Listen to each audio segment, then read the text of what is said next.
پھر آ جاتے ہیں جی بورڈ اینڈ بیونڈ بہت فیمس لیکچرز ہیں، اور جناب یہ میڈیکل بوٹ کیمپ کی ویڈیوز بھی ہیں. کچھ لوگ یہ نئی ویڈیوز ہیں، ان سے ذرا زیادہ لوگوں کو اتنا تعارف نہیں ہے.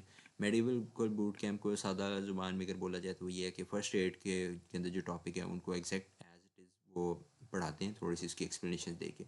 تو اس میں یاد آپ نے خود ہی کرنا پڑتا ہے، وہ ظاہر سی بات ہے. مطلب کہ ویژول میموری اتنی نہیں ہوتی، تو آپ کو وہ یاد کرنے کے لیے پھر دوبارہ فرسٹ ایڈ کھول کے بیٹھنی پڑتی ہے. بورڈز اینڈ بیونڈز اکثر لوگ اس کے لیے ریکمینڈ کرتے ہیں کہ جب آپ کی کانسیپٹ آپ کی بیسکس ویک ہیں تو آپ بورڈ اینڈ بیونڈ کریں اور اپنے بیسکس بنا لیں، اس کے بعد پھر آپ فرسٹ ایڈ پڑھیں یا ساتھ ساتھ فرسٹ ایڈ پڑھیں. تو یہ ان کے لیے جو ہے نا بورڈ اینڈ بیونڈ کے لیکچرز ریکمینڈ کیے جاتے ہیں. لیکن یہ لیکچرز اتنے لمبے ہیں کہ آپ جب پڑھنا شروع کرتے ہیں اس کے بعد آپ بور ہونے شروع ہوتے ہیں، آپ کو دل کرتا ہے کہ یار میں فرسٹ ایڈ ہی کوئی مجھے پڑھا دیا، فرسٹ ایڈ ہی میں پڑھ کے تو میں اس کو یاد کر لوں، بجائے اس کے میں لیکچر سنوں پھر فرسٹ ایڈ پڑھوں پھر میں نے یاد بھی کرنا فرسٹ ایڈ کو. تو اس لیے وہاں پہ رک جاتے ہیں. اب یہ آ جاتی ہے یہ N B M assessment. N B M E کی جو اسیسمنٹ ہے یہ جو ہے نا یہ کمپنی ہے، یا کمپنی کا یہ جو ادارہ ہے، جو ادارہ U S M L E step one conduct کرواتا ہے نا، وہی ادارہ جو ہے اس نے ایک سیریز آف اسیسمنٹس آفر کرتا ہے. کہتے جی ہمارے پاس ہے، ہم اسیسمنٹس کریں گے آپ کے، ہمارے پاس اسیسمنٹس ہیں، آپ وہ اسیسمنٹ دیں تو اپنے آپ کو ٹیسٹ کرنے کے لیے. اب عام طور پہ آج کل جو ہے یہ 25 سے 31 والے جو این بی ایم ای ہیں وہ آج کل اپ ڈیٹیڈ ہیں، آن لائن وہ اویلیبل ہیں. آپ وہ جو ہے اسیسمنٹس دیتے ہیں، ان کے اوپر ریویو کرتے ہیں، تو وہاں سے جی آپ کو پتہ لگتا ہے کہ آپ کی تیاری کیسی جا رہی ہے. اب اس کے اندر خاص بات یہ ہے کہ ہر ایک جو اسیسمنٹ ہے نا اس کے اندر 200 کویشچنز ہوتے ہیں. ٹھیک ہے جی، 200 کویشچنز کو اگر آپ ملٹیپل کے سے 6 ہیں، ٹھیک ہے 5 کو کر دیتے ہیں، 5 سے کرتے ہیں تو آپ کے پاس آلموسٹ یہ 1000 6 کر دیں تو جی 1200 آپ کے پاس نا کویشچنز آ جاتے ہیں. تو جو آپ نے یو ورلڈ کیا، یو ورلڈ میں 3700 کویشچن ہے، 3700 کے اراؤنڈ کویشچن ہے. تو جناب یہ جو آپ کے صرف این بی ایم اے یہ صرف 1200 آدھے کے قریب، آپ آدھے سے تھوڑا سا کم کہہ لیں کہ آپ کے تو صرف یہ این بی ایم ای کی اسیسمنٹس ہی بن جاتی ہیں.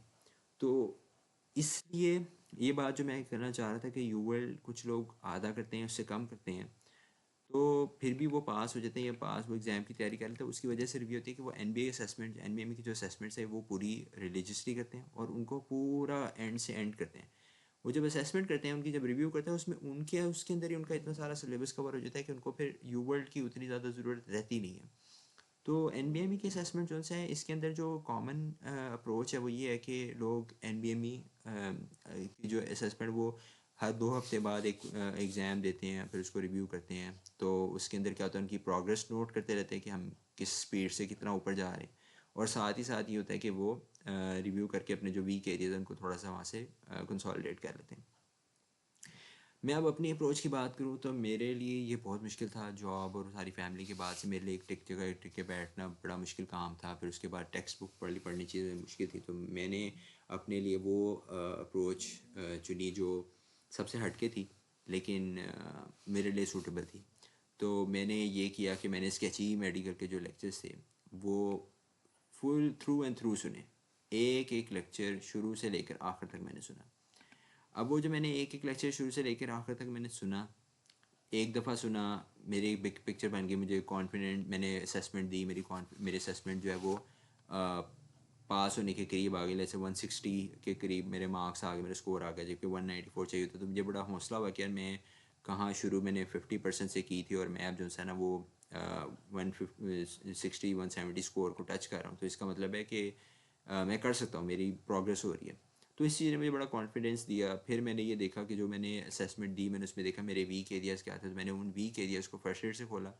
اب جب آپ فرسٹ ایڈ اسکیچی کر کے جب آپ فرسٹ ایڈ کھولیں گے تو آپ کو پتہ لگے گا کہ آپ کی آلموسٹ 90% جو آپ کی فرسٹ ایڈ ہے نا وہ کور ہو گئی ہوتی ہے، خاص طور پہ پیتھولوجی.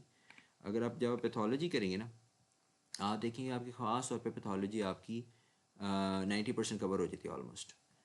پیتھولوجی اور فارماکالوجی آپ کی 90%، اور ساتھ ہی فارماکالوجی اور مائکرو کی تو یہ گولڈ اسٹینڈرڈ ہے. مائکرو تو لوگ کرتے ہی جو ہے نا وہ اسکیچی سے.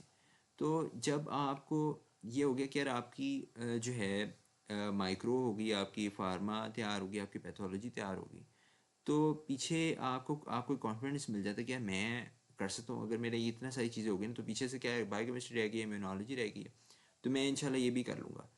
تو یہ ہوتا ہے کہ آپ کے اندر کانفیڈنس آ جاتا ہے. یہ میں بات کر رہا ہوں اولڈ گریجویٹس کے لیے, ان کے لوگوں کے لیے جنہوں نے اسٹڈی چھوڑی ہوئی ہے. جو لوگ اسٹڈی سے ان ٹچ ہیں وہ ڈفرینٹ اپروچ اپنا سکتے ہیں, لیکن میرا خیال ہے میری طرح جن لوگوں اسٹڈی سے نہیں ٹچ ہے ان کے لیے سب سے اچھی اپروچ ہے. اس کے بعد آتے ہیں میڈیکل کے جو نوٹس ہیں. یہ اس نے کیا کیا, ایک بندہ ہے اس نے جو ہے نا این بی ایم ای کے اندر جو کویشچنز آئے ہیں اس میں بتایا ہوا کہ جی کویشچن میں وہ یہ پوچھتا ہے, کچھ اس نے یہ انفارمیشن خیر یو ورڈ سے نکالے ہوئے کہ یہ کویشچن بینک کو وہ نام دیتے ہیں, کویشچن بینک پہ یہ چیز طرح پوچھی جاتی ہے. تو وہ نوٹس ہیں وہ اگر آپ کے پاس ٹائم ہو تو آپ ان کو ریڈ مار لیں تو آپ کو کم از کم آئیڈیا ہو جاتا ہے کہ کیا کویشچن کس طرح پوچھے جاتے ہیں. پھر میں نے یہ کیا کہ میں نے این بی ایم ایز دیے, میں نے you W S you world کی جو ہے اسیسمنٹس دیں, یو ورلڈ کی اسیسمنٹس دیں, اور جو ہے یو ورلڈ کی اسیسمنٹس سے اور یو ورلڈ سے پھر میں نے یہ ریئلائز کیا کہ جو میرے ویک ایریاز ہیں مجھے پتہ لگتا ہے. میں نے ان کو تھوڑا سا میں ان کو فرسٹ ایڈ سے اور اسکیچی میڈیکل سے ریویو کرتا تھا, کیونکہ مجھے اسکیچی کی ویڈیوز دیکھنا پسند ہوتا تھا, تو میں اس لیے وہاں سے ریویو کر لیتا تھا. تو اس میں یہ میرا فائدہ ہوا کہ جو ہے نا میرے یہ تھا کہ کیونکہ میں نے اسکیچی سے ہی ریویو کرتا تو اسکیچی میں تھا کئی جگہوں جو ہے نا چیزیں بڑی شارٹ چیزوں میں مینشن کر کے جو ہے نا وہ آگے بڑھ جاتے ہیں, لیکن وہ آپ جب اس کو ویڈیو کو ذرا غور سے دیکھتے تو آپ کو ذہن میں بیٹھ جاتی ہے. اب اس کی مثال یہ ہے کہ اس میں ایک لیکچر ہے کہ جس میں وہ جو ہے نا کرونز ڈیزیز اور السریٹک کولائٹس کا وہ اسکیچ بنایا ہوا, تو اس میں اگر آپ کو وہ یہی یاد آتا ہے نا کہ کارٹون میں اس طرف ہے, تو آپ کو یہ اس میں انہوں نے وہ ڈیلیبریٹلی اس سائڈ پہ بنایا تھا کیونکہ وہ دکھا رہا تھا کہ ابڈومن کے اندر جو ہے نا لیفٹ سائڈ پہ لوور کوارڈرنٹ جو ہے نا وہاں پہ پرابلم شروع ہوتی ہے, وہ ریکٹم سے شروع ہوتی ہے اسٹریٹوکولائٹس. تو آپ کو وہ جو ہے نا ایگزام میں یہ یاد رہتا ہے کہ سم تھنگ جو ہے نا وہ اس لوور کوارڈرنٹ سے تھی, تو آپ کے نا وہاں سے کویشچن ٹھیک ہو جاتے ہیں. تو میں اس سے اسکیچی کا بڑا میں ریکمینڈ کروں گا کہ جن کی ویژول میموری ہے ان کو اسکیچی ضرور کرنی چاہیے. اس کے بعد یہ آگے اگر آپ اب شروع کر رہے ہیں, آپ کو میں یہ ریکمینڈ کروں گا آپ اپنے ریسورسز جو ہیں وہ فیور ریسورسز کریں, آپ منیمم ریسورس اپنے جو چوز کریں, اور پھر آپ ان پہ اطمینان رکھیں کہ آپ نے انہیں سے کرنا ہے. فرسٹ ایڈ اگر آپ کے ریسورسز میں شامل ہے وہ ڈیفینیٹلی ہوگی. فرسٹ ایڈ اگر آپ کسی بھی طرح سے کور کر رہے ہیں تو بیسیکلی آپ اپنا ایگزام کی پریپریشن کر ہی رہے ہیں. لیکچر نوٹس جو سے لیکچر سیریز اگر آپ کو بورڈ اینڈ بیونڈ پسند آتی ہے بورڈ اینڈ بیونڈ پکڑ لیں, بوٹ کیمپ آتے ہیں بوٹ کیمپ پکڑ لیں, اسکیچی آتے ہیں تو میں تو اسکیچی ریکمینڈ کروں گا کہ آپ اسکیچی کریں. وہ کرنے کے وہ کر کے آپ کا جو ہے بیسکلی آپ کا فرسٹ ایڈ جو ہے نا وہ آپ کی کور ہوگی. فرسٹ ایڈ آپ نے کور کر لی, اس کے بعد آپ آہستہ آہستہ بیچ میں آپ این بی ایم ای کریں گے, پھر اپنے ویک ایریاز دیکھیں ان کو آپ ریویو کریں, بے شک لیکچر سے کریں, بے شک فرسٹ ایڈ سے کریں, وہ چیز کریں. اور یوگا اگر آپ اولڈ گریجویٹ آپ کو سمجھ نہیں آ رہی تو کوچنگ اور جو ٹیوٹرنگ ہے یہ آپ کی ہیلپ کر سکتی ہے. یہ آپ کی ہیلپ کس طرح کرے گی کہ جس طرح میں ہوں میں ان لیکچر سیریز کے ساتھ جو ہے پرسنل کوچنگ بھی آفر کرتا ہوں. کوچنگ کے اندر فائدہ یہ ہے کہ جس طرح یہ میں مثال لیتا ہوں کہ جی یہ میں نے فرسٹ ایڈ نکالی ہے.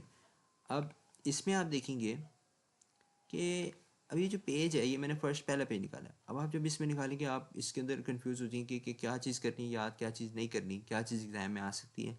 تو ایکسپیرینس سے گزرنے کے بعد میں آپ کو یہ گائیڈ کر سکتا ہوں کہ کون سی انفارمیشن اس میں امپورٹنٹ ہے جس کو آپ کو ضرور یاد رہیں, کون سی انفارمیشن ہے جس کو آپ ٹائم ہو تو یاد کر لیں, نہیں ٹائم ہے تو آپ بعد میں کر سکتے ہیں. جس طرح آپ یہ دیکھیں یہ جو ہے ڈسریگولیٹڈ ڈی این اے میتھائلیشن, یا یہ چیز آپ کو بتاتا ہوں جی یہ ہنٹنگٹن ڈیزیز کے اندر ہسٹون ڈی ایسٹائلیشن. اب یہ جو دو چیزیں یہ ایگزام مٹیریل ہیں, یہ آپ کے پاس کسی نہ کسی طرح ایگزام میں ضرور آئے گی. بیسیکلی انہوں نے آپ کی بیسکس چیک کرنی ہے نا, تو آپ کو فریجل ایکس سنڈروم کا سینیریو دیں گے. اس میں وہ بتائیں گے کہ جی فریجل ایکس سنڈروم جو ہے وہ کیا کہتے ہیں, اس کا آپ کو سینیریو دیں گے, آپ کو نام نہیں بتائیں گے. تو آپ کو ڈائگنوز کرنا ہوگا, خود سے پتہ لگانا ہوگا جی فریجل ایکس سنڈروم ہے. اس کے بعد وہ آپ سے پوچھیں گے کہ جو ڈیزیز جو بھی ہے اس کا یہ ہوتی کس طرح ہے, تو وہ آپ کو آپشن میں دے دیں گے. ڈی این اے میتھائلیشن ہوتی ہے, ہسٹون ڈی ایسٹائلیشن ہوتی ہے. تو یہ آپ کو جو ہے وہ اگر پتہ ہوگا کہ جی ہاں جی آپ کو بیسک پتہ ہوگا ڈی این اے میتھائلیشن کیا ہوتی ہے, تو آپ اس کو ایزیلی کویشچن کو جو ہے وہ آپ سولو کر سکیں گے. تو یہ جو ہے فائدہ ہے اس کا کوچنگ کا. لیکن اگر آپ کو کویشچن میکس کرتے ہیں اور آپ خود کرنا چاہتے ہیں تو وہ بھی کوئی حرج نہیں ہے. بس آپ نے یہ ہے کہ مین چیزیں جو سے ان کو آپ نے ضرور پڑھنا ہے, جو ذرا کم ییلڈ ہیں ان کو بھی پڑھیں, لیکن ایگزام کے بعد پڑھ لیں, کیونکہ وہ مریض کی آپ جو ہے وہ اس کے لیے نیت سے پڑھ رہے ہیں تو آپ کو آنی چاہیے، لیکن یہ ایک ایگزام کے پوائنٹ آف ویو سے اگر ہم بات کریں تو ہائی امپورٹنٹ چیز ہوتی ہے. اس کے جو ہے یہ جو پیج ہے، میں نے اگر آپ دیکھنا چاہتے ہیں کہ میں کس طرح کیا بات کروں، کس طرح امپورٹنٹ چیزوں کے اوپر میں زور دیا، تو میں نے ایک ویڈیو جو ہے وہ لنک دیا ہوا ہے نیچے ڈسکرپشن میں، آپ دیکھ سکتے ہیں یا ساتھ کی مینشنڈ ہوگا. آپ وہ لنک دیکھیں، اس کے اندر میں نے یہ جو ہے نا لیکچر اپلوڈ کیا، آپ وہ دیکھیں، آپ کو سمجھ آئے گی کہ کس طرح آپ نے جو ہے نا ہائی ایلڈ انفارمیشن اس میں سے نکالنی ہے، اور صرف آپ کا تاکہ فوکس ہائی ایلڈ انفارمیشن پہ رہے، تاکہ ایگزام کے وقت آپ کو ریوائز کرنا آسان رہے. وہ ہائی ایلڈ انفارمیشن، لو ایلڈ انفارمیشن آپ ایگزام کے بعد بھی کر سکتے ہیں، ایگزام کے اگر آپ کے پاس ٹائم زیادہ تو تب بھی آپ کریں، ضرور آپ کو آنی چاہیے تاکہ جو آپ نے مریضوں کا علاج کرنا ہے اس میں بہتری آ سکے. تو جی یہ ویڈیو ہے، کچھ تھوڑی لمبی ہو گئی ہے، امید ہے اس سے لوگوں کا کچھ نہ آپ کو کچھ فائدہ ہوا ہو. اچھی کوئی آپ کوئی سجیشن دینا چاہیں تو وہ ضرور دیں، میں بڑا اپریشیٹ کروں گا. کوئی چیز بری لگے تو وہ بھی آپ بتائیے گا. ویڈیو کو انشاءاللہ ہماری کوشش ہوگی کہ اس سے بھی شارٹ کرنے کی کوشش کریں. خیر ابھی انشاءاللہ اگلی ویڈیو میں ملاقات ہوگی، تو امید ہے آپ کو یہ ویڈیو پسند آئی ہوگی. اپنا خیال رکھیے گا. اللہ حافظ.